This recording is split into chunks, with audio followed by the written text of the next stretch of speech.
बरेली से बड़ी खबर आपको दे दें, जहां एक्ट्रेस दिशा पाटनी के वालिद के साथ ठगी की गई है।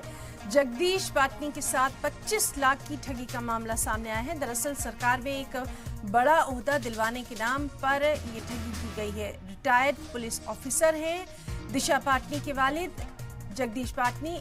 इस मामले में 5 लोगों के खिलाफ मामला दर्ज करवाया गया है। तो बरेली से ये बड़ी खबर है, जहां अदाकारा दिशा पाटनी के वालिद के साथ ठगी का मामला सामने आया है। जगदीश पाटनी के साथ 25 लाख की ये ठगी की गई है। आपको बताएं कि सरकार में बड़ा ओहदा दिलवाने के नाम पर ये 25 लाख की ठगी की गई है। हालांकि 5 लोगों के खिलाफ मामला दर्ज कर लिया गया है। पुलिस अब अपनी जांच में जुटी है। तो बरेली से अहम खबर, जहां अदाकारा दिशा पाटनी के वालिद के साथ 25 लाख की ठगी की गई है। सरकार में बड़ा ओहदा दिलाने के नाम पर उनसे ये ठगी की गई। हालांकि खुद रिटायर्ड पुलिस ऑफिसर हैं दिशा पाटनी के वालिद जगदीश पाटनी। 5 लोगों के खिलाफ इस मामले में अब मामला दर्ज करके तफ्तीश शुरू की गई है।